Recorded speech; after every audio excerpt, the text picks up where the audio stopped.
This week on the latest episode of The Big Show, Oscar nominations were announced earlier this week. We weigh on the surprises and the snubs. Plus, there are more projects, or new projects, I should say, opening in theaters and streaming this week. We'll have all that and more on episode 490, Keeping It Real with FilmGordon. Let's go. All right, and welcome to the latest episode of Keeping It Real with FilmGordon. I am Tim Gordon, and on the screen, I'm trying to figure out, if you're looking at home, that is none other than Charles Kirkland. Charles, how you doing, man? You are pinned to the center of the screen because we've been doing Zooms all week, man. So I'm trying to unpin you. Unpin me. Hey, man, we doing what we do, bro. I feel like I'm on the cross. Put me down. Oh, man, you got to stay up there for a second, bro. You got to stay up there, my brother. This is some good stuff. It's my show now. Well, I mean, apparently, man. But this is it's just been a wild week. Oh, I got it, man. It's so funny, man. There we go.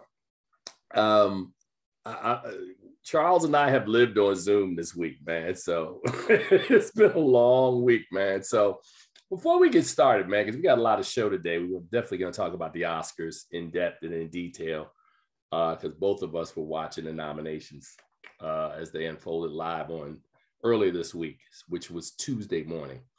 But I want to just say this before we get started, Charles, that coming into the new year, we have not been as consistent with our shows. You could back in the day, it was like clockwork. We were in the studio every week. Of course, we did the show last week about the pandemic, and it's been 2 years since we've been in that. And then we keep adding additional projects to our plate. Charles, I'm not even going to put it out there, but Charles is working hard. So Charles and I used to talk a lot often, but brothers in school and doing a whole bunch of other stuff. Our little side project we're working on is expanding, Charles, as well. So we're going to get back on point, because we don't have a choice. But that's essentially what has been happening. It's not that we've been laying around not doing anything. The fact of the matter is we've been doing too much. We're doing a lot. So that's kind of where we are, man. So Charles, before I move on, do you have anything you want to add on our inconsistent show schedule? Well, I know people are probably wondering why we dropped like 3 shows in a week, but I mean, we have been working. It's just that we have been working hard in the last 3 weeks. We've been putting it all together. So this is all for your benefit. It's not for us. We're doing this for you guys. So it's an endeavor, and one that I actually, there's a lot of pleasure in doing all of this. So hopefully it comes out on the other side. Everyone will be happy with what we've done. Well, and to my point, I think the last thing I'll say before I let it go is that, if you think about it from a spiritual standpoint, you ask for something, or people like to use the phrase, we're manifesting something, right? Whatever means that you are asking or trying to imagine or envision something into reality, when it comes, 2 things always happen, Charles. A, it never comes the way you want it to come. And when it does come, you can't complain, because this is what you wanted, right? So I tell people all the time, I'll talk to friends that are close to me, and I'll tell them, man, I'm tired, man. I've had to watch these movies, or I have to watch 4 or 5 movies in a day, and then I had to talk to these people, and and nobody has any sympathy for you. Like, oh, you tired because you was watching movies. Yeah, that's a realistic thing, but it's the life I wanted. It's the life I chose, and then all of the other all the other orbiting film factors, whether they're film festivals, film award shows, all of the other stuff that has come my way. I can't complain, man, because, you know, there was a time, Charles, for both of us when our lives were much different from what they were now. And that time wasn't so long ago. That time was rather recent. So I say all that to say, as we start the show, that it was on my heart because I know that we haven't, and it's largely my fault that we haven't been kind of as consistent as possible, but I promise you we're going to get back on top of that. And I know Charles is another thing, because Charles is busy. So I'm like, we can't do the show if there's no Charles. So I'm like, it's what it is, man. I really appreciate that you saying that, but you know, you could have assembled, you know, somebody to come along in my place. I like to think that I'm valuable, but I'm not invaluable. Well, here's what I would say, and you know, you guys always laugh at me. This is year 30. And at this point in my development, in my life and in career in film, I just do what I want and work with who I'm comfortable with. And that's the bottom line. And, you know, Charles is somebody who we've had lots of conversations about this stuff. And I'm like, hey, man, you know, I think there's some advantages of doing stuff like this. And Charles agreed, which is why Charles there's some advantages. But yeah, man, I haven't said all that, man. Yeah, it's been a big week, man. And there's stuff that's coming down the pipe. Most notably, the 22nd annual Black Reel Awards, which is going to air on Monday night, February the 28th at 8 p.m., preceded by our very first, dang, Charles, I blacked out. Our very first pre-show. That's going to happen at 7 p.m., hosted by CCA member and contributor on this show, Shireen Nicole. So there'll be more information if you go online. So that is a lot of why we have not been as consistent recently, because along with that and Charles's other obligations, we have put in a lot of time, man. I mean, so as I said earlier, sometimes you ask for something, when it comes, two things is always certain, Charles, is never going to come the way you want it to come. And when it does come and it's overwhelming you can't complain. So now, Charles, I'll pivot now. And speaking of complaining, man, Tuesday morning, there was a lot of complaining of films that didn't get nominations, and also for me at home. So without any further ado, man, 10 minutes into the show, let's jump right into it, man. Start with, before we give out the list, this year was the first time since the Academy, or the Academy of Motion Pictures Arts and Sciences, AMPAS, which is the organization that gives out the Academy Award, nicknamed the Oscar, right? So in 2007, it was 2008. They did the Academy Awards. And that was the year that The Dark Knight from Christopher Nolan was eligible. And for whatever reason, they were only giving out 5 Best Film nominations at that time. And people were like, you know, well, if y'all widen the field, because when the Oscars first started, they started at 10. And then over the years, they kind of whittled it down until we got to 5. Back in 2008 was the last year they did 5. So in 2009, 2009 was the last year, because that was the year that they did the Academy Awards for the films for 2008, and The Dark Knight was nominated that year, or not nominated, right? And was it not nominated? Am I getting this story? It was not nominated for. It was not nominated, okay, but it was a great film, right?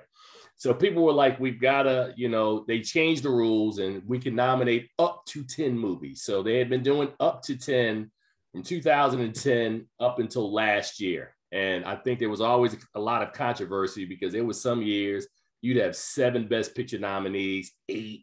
And I think their threshold, Charles, according to their bylaws, was that a film had to get 75% of the vote in order for it to be a Best Picture. So if they only got 7 films, you know, they were only nominating 7. If they only got 8, they were only nominating 8. So people were always mad that they were like, there are other films that could be nominated if you went to 10. So the Academy, listen, we're going to 10. Now, true story, Charles, the day before they announced the nominations on Monday, we were doing our Zoom thing for the Black Reel Awards, and I was on the Zoom with a filmmaker, and we were talking about this. And I said, and I quote, there's usually about 7 really good movies. I said, by them going to 10, there's going to be about 2 or 3 movies that typically wouldn't be Oscar Best Pictures, but since they filled out 10, they're going to have to put these movies in there. Man, it wasn't even 12 hours later. I'm sitting there, and this was the list of nominees for Outstanding Motion Picture, Best Picture. Belfast, absolutely. Love Belfast. Coda. I like Coda, but stick a pin in that because we're coming back. Don't Look Up. Drive My Car. Dune. King Richard. Nightmare Alley. Stick a pin in that one. Power of the Dog, which I liked a lot. West Side Story. You missed Licorice Pizza. Oh, I'm sorry, and Licorice Pizza. Right. So I'm sitting at home as this is being announced live, and I go, okay, Nightmare Alley is nominated for Best Picture. Now, let me be transparent. I saw Nightmare Alley in the theater. This is one of the films I saw, Charles, before everything shut down. And I liked, Nightmare Alley. I think it's a fine drama. I love the circular nature of the story. I thought Bradley Cooper was good. I love the supporting performances. What's the guy who played in Beauty and the Beast? Ryan Perlman and Willem Dafoe. God, what is her name? I always want to say Tilda Swinton, but it's not Tilda Swinton. Collette. What's her name? Toni Collette. Thank you. I thought all the performances really good. I'm leaving out one more. Kate Blanchett, Richard Kate Jenkins. Blanchett, David. I always mess his name. Strathairn, right. Richard Jenkins, great cast. Rooney Mara. It's a star-studded cast. Star-studded cast. Having said all that, Charles, I wouldn't have voted that as one of the 10 best movies of the year. I wouldn't. Now, while you at home, because Charles is laughing, while you at home saying, man, who does Tim Gordon think he is? Like, you wouldn't have put it on your ballot. Who are you to be talking about these Oscar nominations? Charles, is that a fair question? Sure. Okay. I'll accept that, yeah. Watch this. It's a fair question. Well, let me tell you who I am. I'm a guy who got into this business. And when I got into business, I didn't know, as they said, Shinola. I didn't know nothing. I mean, I knew enough to understand about the Blaxploitation era, but everything I learned about movies, I studied it, right? Meaning that I watched movies, I read incessantly, I researched. That's who I am. So when I talk about and break down Oscar history, I can tell you the first Oscars was 1927. I can tell you the history of the Oscars. I can tell you the history of African Americans, women, or the lack thereof. I can tell you all the key moments of Oscar history. I can tell you, as we talk about on this show, when we bring on people like Russell Williams and other Oscar winners, about how Oscar typically is always a year off, right? Meaning that we never really honor the people who are the best in a particular year because there's always an agenda, at least in my opinion, that there's certain people who may have been passed over or who may not have been recognized previously, that we always have to do makeup work. This year is another case. We're doing makeup work, but we'll get to that in a minute. So having said all that, I sit around sometimes and talk to the Oscarologists. I love this term, Oscarologists. I actually happen to know, according to their Oscarologist list, I might know about 8 of them, right? Who I talk to all the time, the Susan Wizena, the Clayton Davises, the Wilson Morales, the Sean Everett. So when you ask me who I am, I'm a guy who has contemporaries that are in this game, and I understand it from watching all these movies. So that's why sometimes, Charles, have you ever had that moment you sat home and you read a review or you see somebody's opinion about a movie and you watch the same movie and you go, really? I mean, how many times do you do that when you read other people's reviews or you know certain people and you go, you like that? It happens frequently. Right. And especially when it comes to like around the Oscar time, there's always a little controversy about some movies. I went to Los Angeles. I think you might have been on, you weren't on that trip. You came later. So don't say the movie, but we were in Los Angeles the same weekend. And we went to the screening of a movie.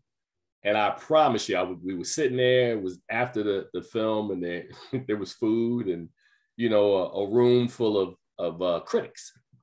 And two of my veteran critic friends walked up to me and was like, well, what did you think about such and such movie? And I was like, oh, I thought it was solid. And they both looked at me like, you like that movie? I said it worked for me. So I'm saying all of this is about the Oscar nominations, right? And a wise man, I'll never forget it. I think it was years when Spike Lee made Do the Right Thing. Because I'm making a point. I'm getting back to it, Charles. I'm ready to bring you in. Spike Lee made Do the Right Thing. And there were a lot of journalists at the time who were getting on Spike about, I don't understand this movie. This movie ain't got no drugs in it. Ain't a lot of crime in it. And I remember what Spike Lee said, which is an axiom that I live by. And Spike said, hey, man, you don't like my movie, man, make your own. So I got so disenchanted with what the Academy Awards and the Golden Globes and other shows had historically been doing. I made my own show. I mean, I don't know how else to say it. I'm not trying to elevate myself and trying to make me more than or somebody else less than. I'm telling you that whether you at home watching this podcast, believe it or not, I have a really strong opinion about this, and it's steeped in history and fact. It ain't just about what I like and what I don't like. Movies and art are all subjective. We know that, right? It's different strokes for different folks. We talked on this show openly that there's certain filmmakers whose films just leave me cold. Then there are other filmmakers who I happen to like their work, that I am predisposed to finding ways to enjoy their films versus ways to tear them down, right? So having said that, let's start with number one, Charles. I did not like Nightmare Alley being a Best Picture nominee. Was there any one of these films that jumped out to you, to use the old Sesame Street song, one of these things doesn't belong here? Was there any film on this list? Well, first, before we do, there's a lot of significant things that happened with this Best Picture category this year. We have two remakes being in the top 10 in the Best Picture category, which has never happened before. And of the two, I think I kind of agree with you on Nightmare Alley. I'm not sure that it really warrants the nomination, but for me, I think the one movie out of this top 10 that I would have really taken out would be Don't Look Up, which I thought was a heavy-handed attempt at a political commentary. So I mean, I know a lot of people who enjoyed Don't Look Up, but for me, I thought it was just way too over the top. It just didn't have any real direction to it. Okay, and I agree. So since you put in your 2 cents there, here's another question, right? Because people at home are going, I know you keep telling us what movies shouldn't be in the Best Picture race. What would you have put in there? Oh, I can answer that one too. Real easy. Again, and maybe I'm in the minority because I did talk to a couple of people who did not feel as warmly about this film as I did. I like Being the Ricardos a lot. And the one movie that I really think is an egregious kind of snub, how does the tragedy of Macbeth not get nominated for Best Picture? And before you answer that, Charles, just think about this for a second. Of all the movies that came out this year, right? The 10 that are nominated and films that were passed over. How's the best way to say this without sounding condescending and disrespectful? Dude, what else? You got Frances McDormand, a 3-time Oscar winner, and Denzel Washington, a 2-time Oscar winner. If that's not an Oscar movie, what is? What is an Oscar movie if The Tragedy of Macbeth is not an Oscar movie? Okay, nominated actor, nominated for cinematography, nominated for production design. How did it not? Any other time, a movie with these credentials out of a field of 10, wow, there's no reason why it shouldn't have been there. I totally agree with you on The Tragedy of Macbeth. I think this is an incomprehensible snub. Any other time you have a set of Black actors in a movie, sometimes it doesn't get the same kind of viewership or whatever. But this movie got nominated in a lot of other categories. And you're talking about Oscar winners, one that just won last year, who are back with a very well done movie. I don't understand. It is kind of perplexing. So, and the last thing I'll say with this category before I get out of here is Coda. Coda, which premiered at Sundance. And again, please understand, I loved Coda. I thought Coda was a really good movie, right? And I'm happy because Coda follows films like Brooklyn that have come in the past. They're films that usually come out of Sundance. And, we just literally talked about Sundance a couple of weeks ago. Movies are premiering at Sundance in order to make it all the way through the calendar and survive to award season and then get a nomination. So you got to remember, Coda premiered at Sundance in January of 2021. So by the time Coda got a nomination, Charles, like 13 months had gone by, which is an eternity in a film year of trying to keep people's attention. So first of all, you got to give Apple at A20. Is it Apple? I think is the distributor. Apple TV. Yeah, Apple TV. You got to give them a lot of credit. And it started, Charles, and I'm not going to put Apple's business out on the streets, but let's just say it started with them winning the FYC critic competition on Christmas Eve. So and I'm not saying that Apple bought an award. I'm just saying that when you find ways to be really creative to keep your film in front of critics' eyes, winning the FYC, Google it at home, you'll figure it out, man. I can't give you all these trade secrets. But anyway, I would give Coda credit. I was really surprised because I didn't know if Coda would make it to the finish line, but it did. I personally don't think Coda can't win, or it shouldn't. I'm not going to say shouldn't or it can't. Coda is a long shot. It's probably the most politically correct way to say it without me selling you my real feelings. I ain't trying to get, the show is called Keeping It Real, but I'm not trying to get that real because we got to work with these studios, man. We can't be coming out and telling me, your film. So needless to say, Charles. I'm glad you said what you said because I thought you were going to slam Coda for being in the category. No. I would have to be punching because I really enjoyed Coda and I'm like you. It debuted in midsummer, and I was like, are people going to remember this movie? It come Oscar time, and I'm glad it did. All right, so let's move on to another fun category for me, the Best Director race. Now, before we start, I remember a couple of years ago, were you on the show when we had Russell Williams on? He was talking about how the director's branch is this kind of outlier of the Academy that, they're very persnickety. Yes. We know Jane Campion becomes the first woman. What year is this for the Academy Awards? 1990. This is 2022. So 1927 to So what is it, about year 95, 95. something like that?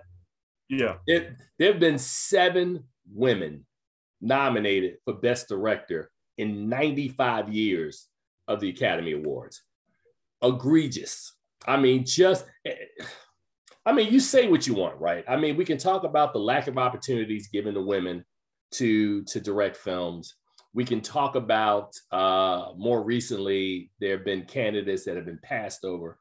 But man, if you think it's bad being African-American or Black in Hollywood and trying to get attention, imagine being a woman of any race and trying to get recognized in that field. So congratulations to Jane Campion, Power the Dog, the famous movie that Charles and I sat in the theater and watched together. And Charles was like, I was like, Charles, that movie's on slow simmer, Pimpin'. You got to like this movie. This movie's gonna work. Think about it. Sleep on it. Charles slept on it, came back, and then joined the masses in the love for Power the Dog. So the other nominees, along with Jane Campion, are Kenneth Branagh, Belfast, absolutely. Steven Spielberg for West Side Story. Stick a pin in that. I'm seeing if I'm pronouncing this correctly. Is it Risuke Hamaguchi? You're not gonna get me to do it. Okay. Risuke Hamaguchi for Drive My Car, and Paul Thomas Anderson for Licorice Pizza. All right, so I'm just gonna ask a question again, because whenever I start on let me ask you a question, I'm about to get into a rant, but I need to set it up. There's a film that both you and I saw at a film festival in October. And this film would eventually end up as a Best Picture nominee. It would produce a Best Actor nominee. It would produce a Best Supporting Actress nominee, and some other ancillary nominations. But through the process, Charles, all the parties we went to, all the conversations we were privy to, not one time did I ever hear anybody go, that film was well directed. We should talk about this director. Nobody talked about this director at all. And I'm trying to figure out how King Richard literally directed itself. Like the fact that I guess it had Will Smith and it had Angelina Ellis and it had Tony Goldwyn and, it had some other folks in it. The directing, we can't talk about Ronaldo Marcus Green for director. I get the fact that Steven Spielberg, Jane Campion, Paul Thomas Anderson are much larger names. I get that. I get it. But Charles, did you hear any conversation about Ronaldo Marcus Green for King Richard, which I thought was a wonderful crowd pleaser, a story well told, well directed? I mean, work with me on this one. How do we have a film that's a Best Picture nominee and produces several other major acting nominations that the director doesn't get mentioned at all? And when I say doesn't get mentioned, like I'm talking about being in the race and, you reading all the trades and, ads are being given out and people are like, oh, this guy might have a shot. It's one thing to not get nominated and have a shot. It's another to not get nominated and not be mentioned and have to have worked in anonymity and totally ignored during the award season. Come on, man. Just spit it out, man. Spit it out. Say it. Ludicrous. It's just ludicrous. Do they think that the movie just made itself? I mean, I was surprised that Angelina Ellis got the nomination for her work, because there hadn't been a lot of talk about her either. Oh, they have been talking about Angelina Ellis. Angelina Ellis and Will Smith, I thought for the most part. Will Smith is the front runner. So there was definitely chatter about Will Smith. And there was a lot of chatter around Angelina Ellis.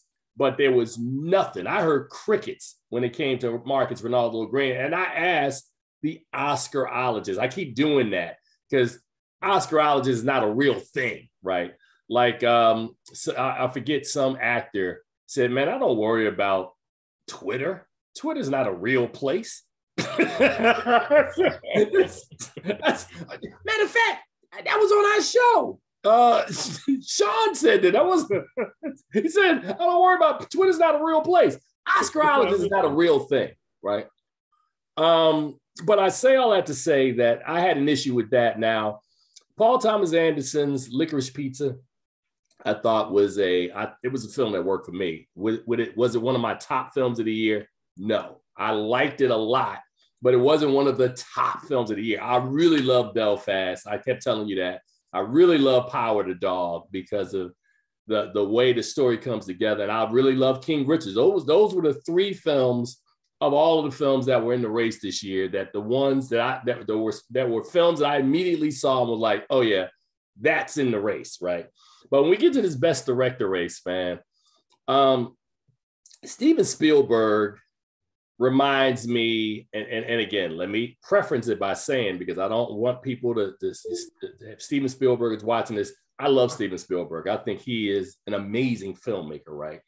But it feels to me, he's like Meryl Streep and Susan Lucci. You know, every year you fill out your ballot and it's like, you know, Jack Johnson or Jeff Johnson and Distinguished Gentleman, the name you know. So, you know, Steven Spielberg makes a movie, he's a name you know. I mean, West Side Story, to his credit, I went in very skeptical. You and I talked about this. And I thought he elevated the original story because I was like, what can he bring to the story? Spielberg surprised me, so I think he absolutely belongs in the race along with Jane Campion and Kenneth Branagh. Those three, no problem. I'm going to be transparent, Charles Kirkland was given the assignment of watching Drive My Car because Tim Gordon wasn't going to sit through 3 hours at Middleburg watching Drive My Car. I wasn't going to do that. You don't do that. I actually chose to see Drive My Car at Middleburg. I said I want to see this movie, even though it's 3 hours long. But you know, I've heard that it was pretty good, so I sat through it. And I heard it was pretty good. I heard it was pretty good, man. It was pretty good. But yeah, so I don't know, man. Like I said, man, Paul Thomas Anderson. I mean, I don't know, man. I could have made some other decisions if I had a ballot, but I did not. Yeah, I think every year the Oscars have to have an Anderson in there somewhere. Either it's Wes or Paul Thomas. One of them has got to be in there so that whenever they do something, they automatically get in for the director race. But we're also looking at another rematch here with Steven Spielberg and Jane Campion, because Jane Campion and The Piano faced off against Schindler's List in '93. And Steven Spielberg won the Oscar over her. So we're looking at an opportunity. Are you saying that the director's branch may give the Oscar to a woman 2 years in a row? I'm saying you might be right. I'm saying because I think if there's a rematch this time, I think Campion has the stronger case than Spielberg does. That's all I'm saying. I agree. Okay. So you are saying that there's a shot that they can give it to a woman 2 years in a row, despite the fact that they've only nominated seven. There's only been seven women nominated for Best Director. That's correct. That would be a story if that occurred this year. So speaking of women, our next category, I definitely got something for this one too, Charles. Best Actress. Jessica Chastain for The Eyes of Tammy Faye. Really good performance. Olivia Colman, Lost Daughter. A movie I didn't love, but she clearly was the best thing in it, and she's Olivia Colman. Penelope Cruz in Parallel Mothers. Hells yeah. She was epic in that movie. She was great. Nicole Kidman being the Ricardos. There's that movie again I told you about. I really liked her performance. And Kristen Stewart was Spencer. Charles, let me go first. I saw Spencer, and man, I just believe, I know Jennifer Hudson is sitting at home going, what do I have to do? I played Aretha Franklin. Now, let's look at this objectively, Charles. Kristen Stewart played Princess Diana. Jennifer Hudson played Aretha Franklin, right? Yeah. Jennifer Hudson has an Oscar. Now, despite the fact that the movie, I didn't think was that solid. I can say the same thing for Spencer. Spencer was a movie that I disliked so much. I remember watching it at a film festival, getting up, because I was so exasperated. I was like, man, this movie's driving me crazy. Jennifer Hudson has a case that she could have been a nominee this year. And she's not the only person who has a case. Now, the lead in Passing would have been Tessa Thompson, right? Yes. So, okay, so Ruth Negga. Ruth Negga is another person who was snubbed, who I thought gave a career performance as well. So I don't know how Kristen Stewart got in.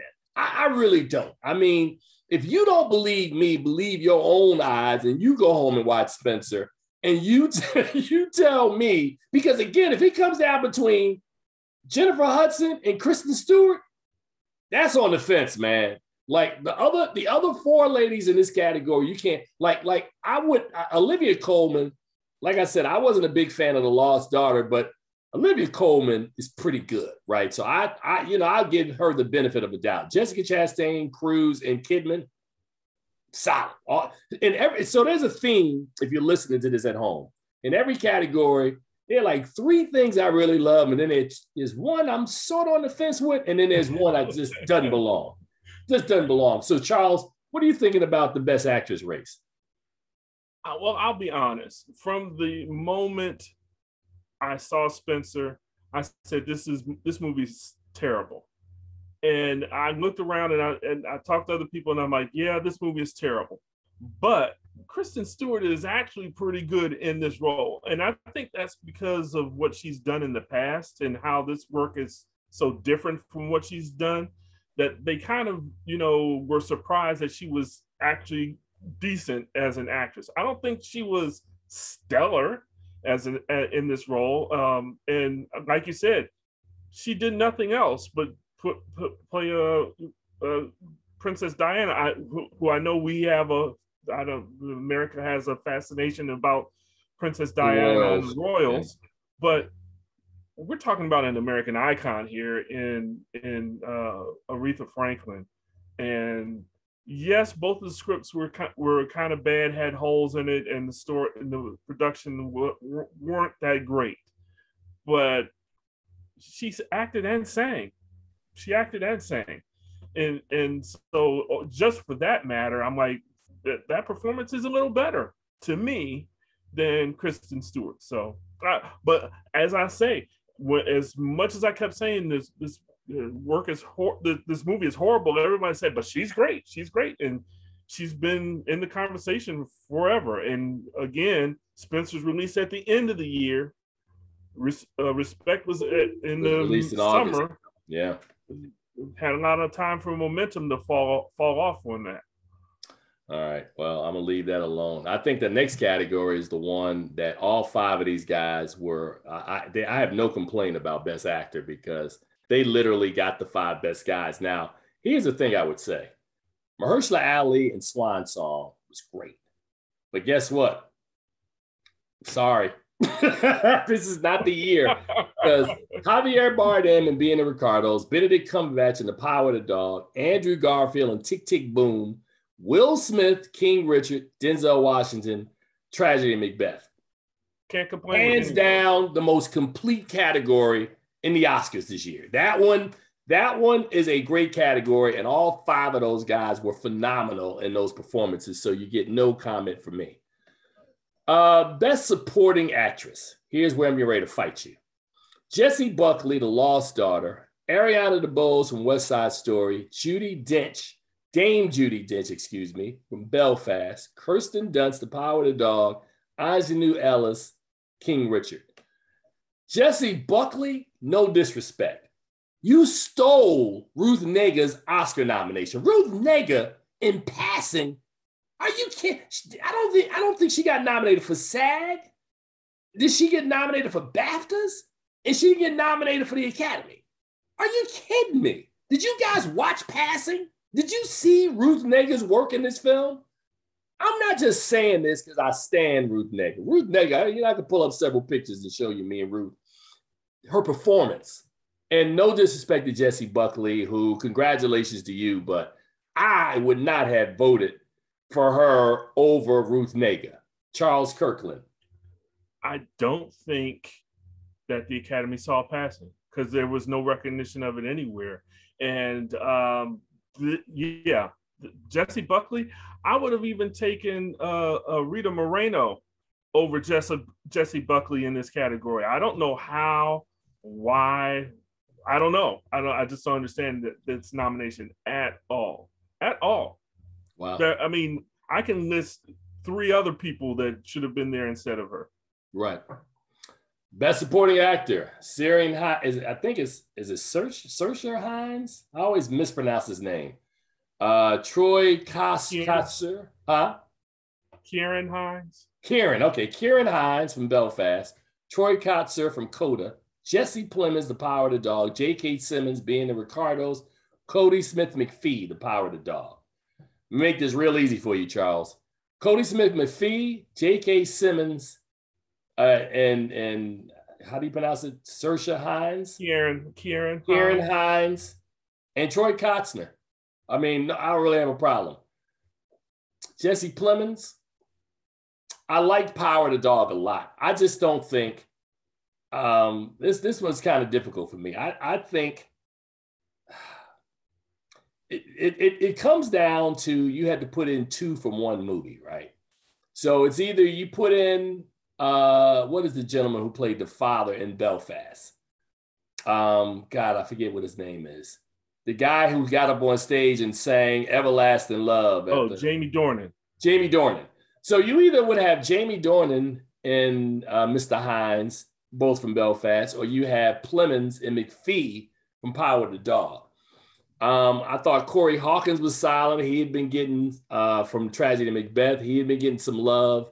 I'm trying to think who else could have been in here. I feel like Jesse Plemons, to me, is kind of the guy who's the outlier in this category. The performance that Benedict Cumberbatch gives is so large and so vast, right? Cody McPhee makes sense because he's the one kind of firewall to kind of blunt the power of this character. I mean, Charles, I'm just saying from the eye test, did that performance to you from Jesse Plemons feel like it played to the strengths of Cody Smith-McPhee or the power of Benedict Cumberbatch? I think you're judging 2 different performances in that. No. I'm saying. I understand how Jesse can sneak into the category. I love his work. He's a terrific actor, consummate professional in everything that he does, and that his character is complementary to Benedict Cumberbatch's.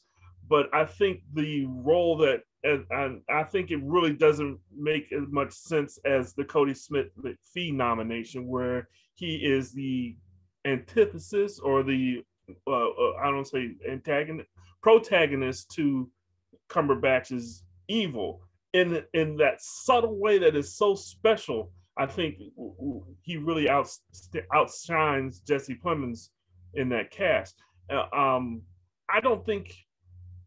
I can't complain because I think Jamie Dornan's performance in Belfast was really more of a throwaway. He wasn't really as much of the focus as the son was, as Ciarán Hinds, as Katrina Balfe's character either. So I don't have a problem with Plemons being here. All right. Well, I was trying to think. I was thinking about there are certain films where we've watched over time, right, where no matter who plays them, there's certain characters that are always going to stand out, right? So if you ever watch Dreamgirls, whether it's on Broadway with Jennifer Holliday or in the film version 2007 or 2006 with Jennifer Hudson, the Effie character is always, it's so well written that anybody who plays that, if they can bring just, if you could just match what the other 2 actresses have done, you're either going to win a Tony or you're going to win an Oscar, right? When I look at a film like Power of the Dog from a story structure is so strong that the character who plays the lead, which is Benedict Cumberbatch's character, if you made that film again next year, that character would be nominated again, and the guy who plays Cody McPhee, if he does his job, would get nominated. I just don't think, and this is the easiest way for me to explain it, that the character that Jesse Plemons plays, I don't know if that character is large enough or stands out enough between these two opposing forces, which are really the heart of the movie. I mean, think about that. I mean, that's my point, man. So I was trying to put it in an analogy to kind of go why I didn't feel like that was a stronger performance. Now, you can say the same thing in Belfast with the grandfather, which Hines plays, and who was the other guy that I said? Jamie Dornan, right? Jamie Dornan. So I Hines, think absolutely. I think Jamie Dornan's character is much like Plemons in that they're not as integral to the story. But they are important to the story because they're kind of the father is the central character in the, well, I'm sorry. The story is told through Buddy's eyes in Belfast, which is the child, right? His father's away doing work, so he's spending a lot of time with his grandfather. So again, you get that kind of polar opposite thing where the dad comes out in the center and has some key scenes. So you're right, there are a lot of similarities, which is why I was saying that between Dornan and Plemons, you know, it's kind of like we talked about this earlier. It's like when we talked about the Hudson Stewart argument. You know, you could kind of, you know, depends. All right, so those are the major categories. The other ones, and I guess we will have more time to really break the Oscars down. And I don't know if we ever got like a list of the actual, you know, which studio had the most nominations. I still have not seen that. You know, which film paced with the most nominations, and maybe I'm off and I'm missing something. Another interesting category, because we don't have time to go through all of them, and the Oscars won't be until like next month, so we have plenty of time to revisit some of this stuff. Charles, am I wrong in saying that Summer of Soul, barring some sort of a miracle, is not going to win Best Documentary this year? Yeah, I think there's only maybe one or two. So the nominees were Ascension, but yeah, Ascension pretty much has it locked up. Attica was nominated for Best Documentary Feature. I was surprised by that. I thought Attica was good. I was like, is that Stanley Nelson's first Oscar nomination? No, it's not. Okay. And you remember I did interview Stanley Nelson. We talked about that, how it was important because it's the 50th anniversary of Attica, the uprising, and how it hadn't been told to a whole generation of people. So I thought the Attica was very well done. I think the only other competition is Flea, and I don't know if an animated documentary, even though it's very well done, is going to compete with live action documentary. So one more category I want to touch on before we get out of here today is Best Original Song. And I can't even say people didn't see this movie because it was on Netflix. I'm surprised because unless I'm wrong and I haven't gone through each nomination with a fine-tooth comb, I didn't hear The Harder They Fall at the Academy Awards on Tuesday. Did you? What is The Harder They Fall? I mean, is that something new? Exactly. So there was a song that was called Guns Go Bang that was Kid Cudi and some guy you might have heard, you know, named Jay-Z. And there was a thought that, you know, you'd have a husband and wife nominating against each other at the Academy. So did not happen. Beyonce, yes, did get nominated for Be Alive from King Richard. King Richard, yeah. Really good song. But no Jennifer Hudson song, which, you know, was rumored. No Guns Go Bang. So you had a Lin-Manuel Miranda song from Encanto, Down to Joy from Van Morrison in Belfast, No Time to Die, Billie Eilish and Phineas. And of course, for the 13th time, my good friend Diane Warren was nominated for Somehow You Do. All right. The reason why I say my good friend Diane Warren is because she and I literally have had this conversation that she's almost like the Susan Lucci of the Oscars. You know, she's like, I think at this stage, and I was telling her rep this yesterday, it's almost better for her to never win and keep saying that I was a 26-time nominee and never win. Because what happens if she wins? She'll be a winner. Okay, there's the winning one Oscar is not sexy. Losing 12 or 13 is sexy. True. So, but I say all that to say that were you surprised, Charles? And when I asked you, were you surprised? I'm not asking you as if, I mean, think about the fact that as a person of color, specifically a Black man, specifically knowing the history that there's stuff you and I like that we can't get a consensus in this 9,000 voting member block that they like, that many of the people that vote in this academy don't look like you or I, meaning i.e. they're not Black or they don't have our experience. Are you surprised, Charles, that a song by the Jigga Man, Jay-Z, would not be an Oscar nominee? It's Jay-Z, man. Come on. He's like the GOAT, right? I mean, everybody knows Jay-Z and Beyonce, and if Beyonce can get nominated, surely maybe the Academy is looking out for marital bliss here, that they said, we don't want to cause any problems between Beyonce and Jay-Z. They're the power couple, king and queen. We need them to be happy together, so we're not going to do it. But come on. Wow. I think they can survive a little bit of competition, a little bit. But then the question is, what song do you take out to put in Guns Go Bang? You asking me? Yeah, I'm definitely asking you. I'm gonna quote that great American comedian, Dave Chappelle, where I plead the fifth.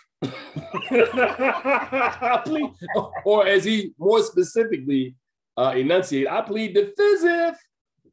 1, 2, 3, 4.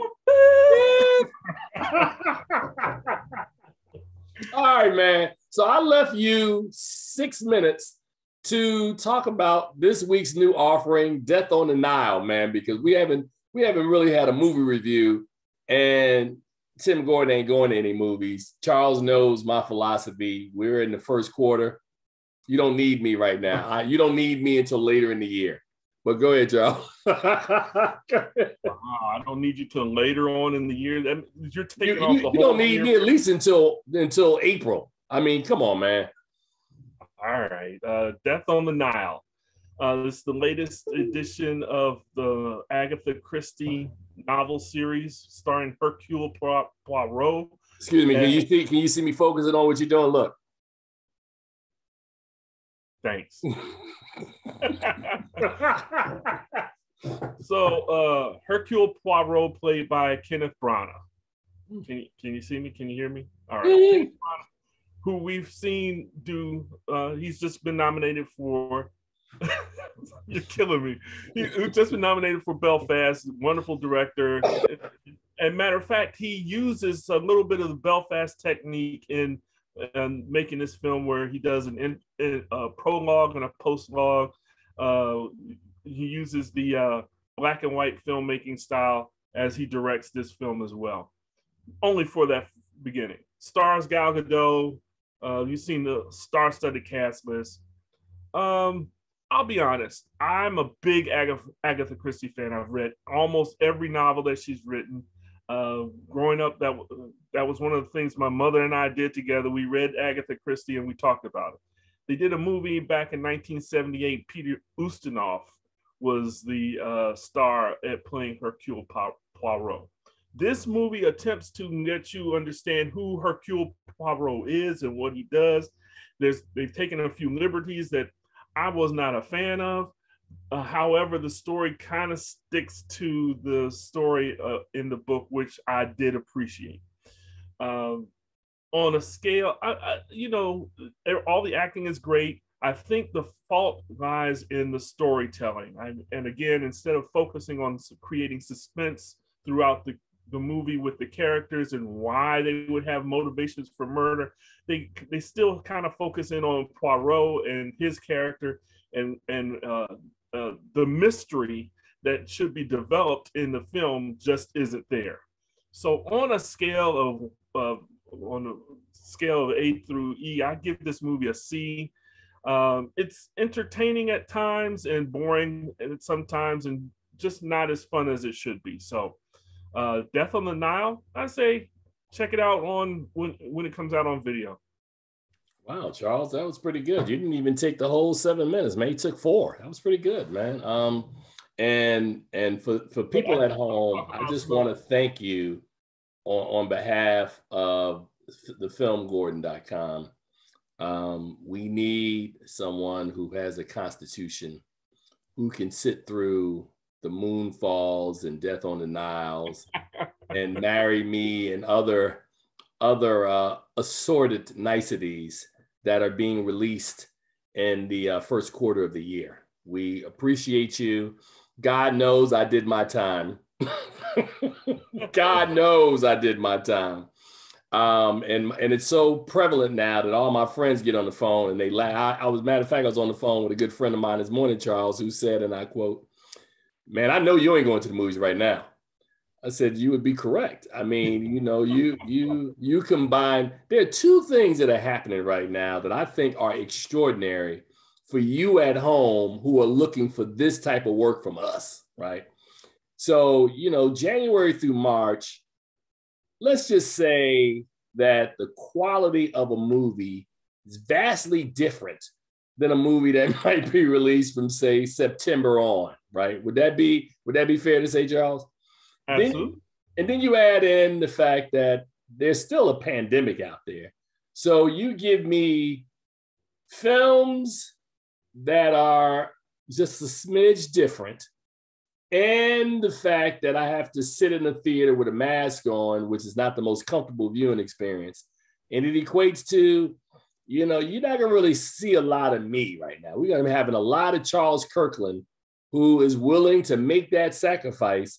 And I commend him for that sacrifice. Thank you, brother. Somebody, as the phrase goes, somebody's got to do it. Damn sure ain't gonna be me, but somebody's got to do it. Before we go, keeping it real. Before we go, yes, you got about a minute and a half. Yes.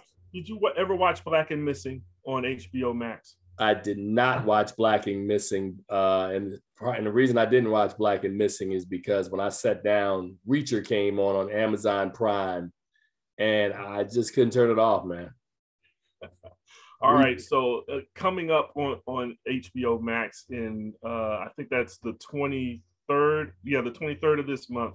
They're releasing a special called Frederick Douglass in 5 Speeches, which was being put together by Henry Louis Gates and stars Andre Holland, Bahari, Coleman Domingo, Jonathan Majors, Denzel Whitaker, and Jeffrey Wright. They're all reading 5 speeches of Frederick Douglass. And so that is something that I think, I don't think I'm gonna get the chance to talk about it next week, but I do wanna make sure that people take some time and watch that when it comes out on the 23rd. So you're gonna be gone. Is that what I'm hearing? I'll be here next week for next week's show, but as soon as we finish, I'm jetting out. All right, man. Well, I'm gonna have to call Travis Hobson up because I know that it burns Charles' britches when Travis Hobson sits in for him, much like it burns Travis Hobson's britches that he doesn't do this show with me anymore, but Charles Kirkland does. I am what you call an agitator. I'm real about it. But that's enough for this week, man. We'll come back with more of the big show. Thank you guys for watching. I would say please see something good at the movies. Find something on your streaming service because you heard Charles' review and you know the other movies in the theater. It ain't really good right now. So stay at home, peruse your streaming services. We will see you guys on the other side. Charles, it's always a pleasure, brother. You enjoy your day and we will talk soon. Everybody, you guys take care and we'll see you on the other side. You guys enjoy your weekend.